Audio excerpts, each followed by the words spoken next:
Hello everyone. आज सुबह मैंने एक वीडियो डाला था आरबीआई अटेंडेंट के बारे में। उसमें कुछ कमेंट्स आए। दो कमेंट आए और दोनों कमेंट में क्वेश्चन एक ही था।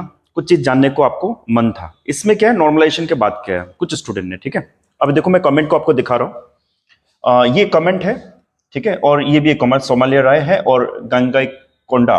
ठीक है, सो ये दो स्टूडेंट ने पूछा कि सर इसमें नॉर्मलाइजेशन होगा क्या, चांसेस है क्या। देखो मैं आपको पूरा डाउट क्लियर कर देता हूं कि इसमें नॉर्मलाइजेशन होगा कि नहीं, और होगा तो क्यों होगा। ठीक है, मैं एकदम सॉलिड आपको आंसर देता हूं, कुछ हवा हवाई बात नहीं है, कुछ गेसवर्क नहीं है।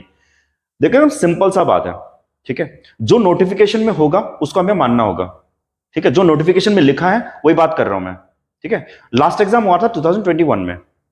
ठीक है, तो इस एग्जाम में 2021 में क्या हुआ था, कई शिफ्ट में एग्जाम लिया गया था। तो कई शिफ्ट में जब एग्जाम लेते हैं तो कुछ शिफ्ट में क्वेश्चन पेपर इजी होता है, कुछ शिफ्ट में क्वेश्चन पेपर टफ होता है। तो दोनों को मिलाने के लिए नॉर्मलाइजेशन एक एक्टिविटी है जो कोई भी ऑर्गेनाइजेशन करती है। ठीक है, सो इसमें क्या हो गया, 2021 में क्योंकि डिफरेंट डिफरेंट शिफ्ट में एग्जाम हुआ था, तो आरबीआई अटेंडेंट का है तो नॉर्मलाइजेशन हुआ था। ठीक है, 2021 में नॉर्मलाइजेशन हुआ था। इस बार 2026 का आरबीआई अटेंडेंट का जो एग्जाम्स जो इसमें हुआ है, तो इसमें नॉर्मलाइजेशन होगा कि नहीं, तो ये सबसे बड़ा क्वेश्चन है अभी। तो इसका आंसर मैं बताता हूं। इसमें टू द सॉलिड आंसर है, नॉर्मलाइजेशन इसमें होगा। अब क्यों होगा, क्योंकि 2026 का आरबीआई का जो नोटिफिकेशन है उसमें ये लिखा हुआ है अगर एग्जाम डिफरेंट शिफ्ट में होता है तो नॉर्मलाइजेशन इसमें किया जाएगा। सो 2026 में नॉर्मलाइजेशन होगा, तो डेट इज द आंसर। ठीक है, अब देखो एक स्टूडेंट ने ये पूछा कि sir how many marks are, देखो how many marks are increased by normalisation.